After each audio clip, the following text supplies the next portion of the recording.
सो hey guys, कैसे हो तुम लोग। तो आज हम देखने वाले हैं हमज़ादा जिन का पार्ट 5। यार काफ़ी ज़्यादा एक्साइटमेंट बढ़ती जा रही है स्टोरी के एंडिंग को देखने के लिए, क्योंकि जिस तरीके से ये स्टोरी आगे बढ़ रही है मतलब काफ़ी ज़्यादा माइंड ब्लोइंग है। तो चलो देखते हैं कि आखिर इसकी आने वाली स्टोरीज़ या आने वाली जो पार्ट्स है उसके अंदर क्या होने वाला है। तो सबसे पहले स्टार्ट करते हैं इस वाले पार्ट से। और अगर तुम लोगों ने पहले वाला पार्ट नहीं देखा है तो पहले और भी 4 पार्ट्स है, पहले जाओ उनको ख़त्म करो और उसके बाद इस वीडियो पे आना। तो चलो देखते हैं कि आखिर इस वाले पार्ट में, इस पर्टिकुलर पार्ट में होगा क्या। तो चलो स्टार्ट करते हैं वीडियो को और देखते हैं। तभी मुझे एक खिंचावट महसूस हुई। यहाँ तक तो हम लोगों ने देखा हुआ है। ऐसा लगा शायद ये समल की वजह ये से इसको खींच रही होती है अपने तरफ। ऐसा नहीं था।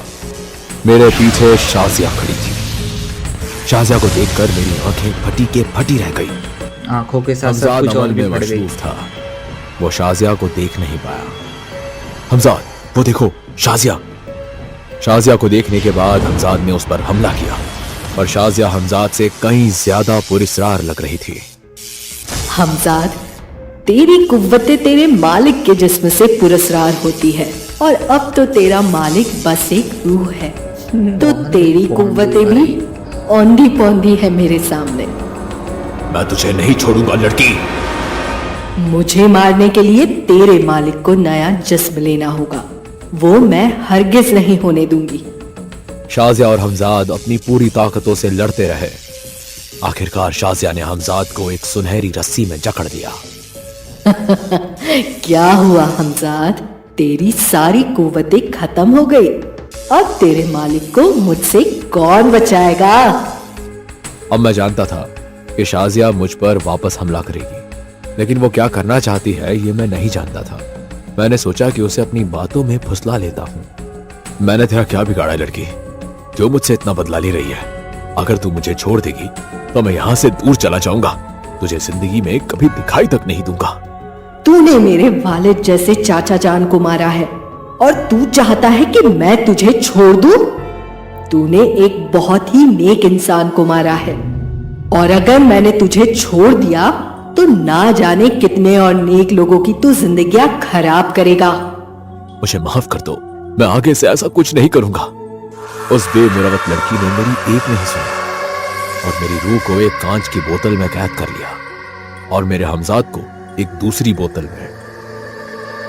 अब से तेरे आखिरी वक्त तक तू इस बोतल में ही बंद रहेगा असलम। हमें कैद करके शाजिया ने फैज, जो बेहोश पड़ा था, उसे होश में लाया और उसे मेरे बारे में सब सच बताया।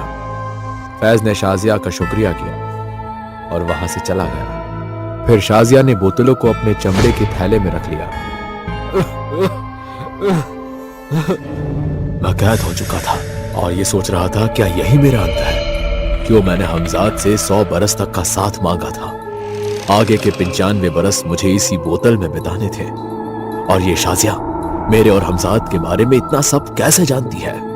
इसकी पुरस्रार कुव्वतों का राज क्या है? ऐसे कई सवाल मेरे दिमाग में आ रहे थे, लेकिन इसका जवाब ना मेरे पास था ना हमजाद के पास। शाजिया मुझे और हमजाद दोनों को एक गुफा में ले गई। ये गुफा कुछ अलग थी। यहाँ एक रूहानी चिराग जल रहा था। इस चिराग की रोशनी से पूरी गुफा रोशन थी और तभी मेरा ध्यान वहां रखी हुई कई बोतलों पर गया। ये सब क्या है? यहाँ और लोग हैं मेरी तरह। मैं हैरत में था क्योंकि मैंने आज से पहले किसी और हमजाद या और किसी आयाम में रहने वाली ताकतों को नहीं देखा था। शाजिया ने मेरी बोतल एक किनारे रख दी और हमजाद की बोतल मुझसे अच्छे खासे फासले पर रखकर चली गई। उसके जाने के बाद हमजाद, हमजाद, क्या मेरी आवाज सुन सकते हो? हाँ मालिक। अब हम यहां से कैसे निकलेंगे हमजाद? अभी तो मुझे भी इसका मौजिज़ा नहीं है मालिक, पर मुझे पूरा यकीन है कि कोई ना कोई रास्ता जरूर होगा इस कैद से आजाद होने का। हम दोनों बातें ही कर रहे थे कि बगल वाले बोतल का चिन्ह बोल पड़ा। कोई रास्ता नहीं है? क्या मतलब? मैं यहाँ लगभग 30 बरस से हूँ, मुझे अब तक कोई रास्ता नहीं मिला। 30 बरस? क्या तुम्हें शाजिया के वालिद ने कैद किया था? नहीं, मुझे शाजिया ने ही कैद किया था, पर वो तो खुद 20-22 साल की लगती है। वो तुम्हें 30 साल पहले कैसे कैद कर सकती है? शाजिया की उम्र बढ़ती ही नहीं, अभी वो लगभग 80 साल की है। क्या? सुनकर मुझे समझ नहीं आ रहा था कि जिन सच बोल रहा है या झूठ, पर यह कैसे मुमकिन है? मुमकिन है शाजिया कोई आम लड़की नहीं है, बल्कि सांपों की शहजादी है। उसकी उम्र कभी नहीं बढ़ती और उसको कोई मार भी नहीं सकता। अपनी मौत तक वो ऐसी ही दिखती रहेगी। पर वो मरेगी कब? शायद 100 साल में, लेकिन ये पक्का नहीं है। क्या मतलब? शाजिया को मरने से पहले अपने आगे की पीढ़ी में अपनी बेटी को अपनी ताकतें देकर जाना होगा, और तब तक वो मर नहीं सकती। लेकिन ये शाजिया है कौन? इसे जानने के लिए तुम्हें उसके अतीत में जाना होगा। आज से लगभग 100 साल पहले की बात है। सांपों का एक गहरा जंगल था। उस वक्त उस जंगल से कोई मुसाफिर गुजरता तक नहीं था। कहते हैं कि जो भी उस जंगल में जाता था उसे सांप डस देते थे। इस जंगल की एक और खासियत थी। इस जंगल में एक बहुत ही खूबसूरत लड़की रहती थी जो इन सांपों की शहजादी थी, जीनत। जीनत देखने में 20-22 साल की थी, पर उसकी उम्र उस वक्त 80 बरस थी। एक दिन इस जंगल में एक मुसाफिर गलती से आ गया, सुल्तान। सांपों ने सुल्तान का पीछा किया।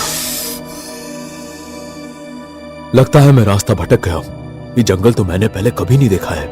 बहरहाल सुल्तान चलता रहा और सांप भी उसका छुप छुप कर पीछा करते रहे। एक बार सुल्तान की नजर जीनत पर पड़ी। जीनत के पूरे शरीर पर सांप लिपटे थे। ये देखकर सुल्तान हक्का बक्का रह गया। कौन हो तुम, और क्या तुम्हें इन सांपों से डर नहीं लगता?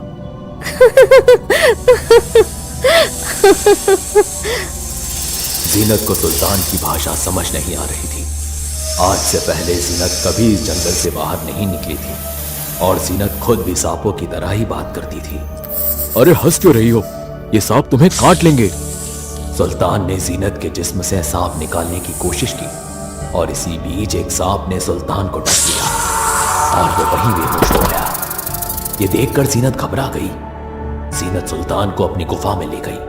वहां जीनत ने सुल्तान के शरीर से सांप का जहर निकाला और उसका इलाज किया। हो सकता है वो जो अगली सुबह लड़की जब दोनों की सुल्तान बेटी को हो। होश आया तो उसने जीनत को अपने बगल में बैठा पाया। क्या हुआ मुझे? कुछ नहीं, तुम ठीक हो। सुल्तान का इलाज करते वक्त जीनत ने सुल्तान के सर पर हाथ रखकर उसके दिमाग से सारी जानकारियां ले ली थी। यहां तक कि उसने भाषा भी सीख ली थी। ये सांप तुम्हारे जिस्म पर क्यों रेंगते हैं? क्योंकि ये मेरे बाशिंदे हैं। पर क्यों? क्योंकि मैं इन सांपों की शहजादी हूँ और ये मेरा हर हुक्म बजाते हैं। मैं इन्हीं में से एक हूँ। लेकिन तुम तो एक लड़की हो, कोई सांप नहीं। नहीं, मैं आधी इंसान हूँ और आधी सांप। मेरे परदादी जान को ये निस्बत मिली थी कि हम जंगल पर ही राज करेंगे और हमारी नस्ल आधी इंसान और आधे सांप रहेंगे। लेकिन तुम तो यहाँ अकेली हो। तुम्हारे घर वाले कहाँ हैं? कोई नहीं बचा, सब मारे गए। पर कैसे? मेरा भी एक खानदान था। भाई बहन थे, अम्मी थी, वालिद थे और दादा जान और दादी जान भी थे। हम सब इसी जंगल में खुशी से रहते थे। फिर एक रात कुछ लोग इस जंगल में घुस आए। उन लोगों को हमारी कुव्वतें चाहिए थी, इसलिए मेरे पूरे खानदान को जकड़ लिया। मेरे खानदान ने उससे बहुत लड़ने की कोशिश की, पर हमारा वक्त खराब था। वो चांद के ग्रहण की रात थी और हमारी कुव्वतें उस दौरान कम हो जाती हैं। उन लोगों ने बहुत चाहा कि मेरे खानदान वाले अपनी कुव्वतें उन इंसानों को दे दे, पर वो नहीं माने। तो उन इंसानों ने एक एक करके मेरे सारे खानदान वालों को मार दिया। अब बस मैं और मेरी अम्मी ही बची थी। सुन जीनत, तुझे कुछ नहीं होगा, मैं वादा करती हूँ, कुछ नहीं होगा। लेकिन इन इंसानों को जिंदा मत छोड़ना। मेरी अम्मी ने अपनी सारी कुव्वतें मुझे दे दी और खुद मौत को गले लगा लिया। और अब जब वो इंसान मुझ तक पहुँचे तो मेरी अम्मी की कुर्बानी के सामने उनकी सारी ताकतें नाकाम रही। वो मुझे छू भी नहीं पाए, वहीं जलकर खाक हो गए। कुछ देर बाद ग्रहण खत्म होने लगा और वो लोग उल्टे पांव भागने लगे। मेरी कुव्वतें फिर से पुरस्कार हो गई और मैंने एक एक को ढूंढकर तड़पा तड़पा कर मार दिया। और तब से मैं अकेली इस जंगल में जी रही हूँ, अपने बाशिंदों के साथ। अब यही मेरा खानदान है। जीनत की कहानी सुनकर सुल्तान को जीनत के लिए लगाव महसूस होने लगा। सुल्तान ने कुछ दिन वहीं ठहरना मुनासिब समझा। धीरे धीरे जीनत और सुल्तान एक दूसरे को पसंद करने लगे। कुछ दिनों बाद, जीनत, क्या तुम मुझसे निकाह करोगी? मैं चाहता हूं कि तुम मेरे साथ मेरे घर चलो और वहां हम खुशी से अपना नया खानदान बनाए। जीनत ने यह रिश्ता कबूल किया और सुल्तान के साथ यहां आ गई और यहां उन्हें एक बेटी हुई जिसका नाम उन्होंने शाजिया रखा। और अपनी मां की तरह शाजिया भी कई पुरस्कार कुव्वतों की मालकिन है, इसलिए इस कैद से आजाद होना नामुमकिन है। शाजिया का अतीत सुनकर तो मेरे रोंगटे खड़े हो गए थे। मैंने सोचा तक नहीं था कि ऐसा कुछ भी हो सकता है। मैं ऐसी पुरस्कार सांपों की शहजादी से कैसे आजाद हो सकता हूँ? क्या अब ये बोतल ही मेरा घर बना रहेगा?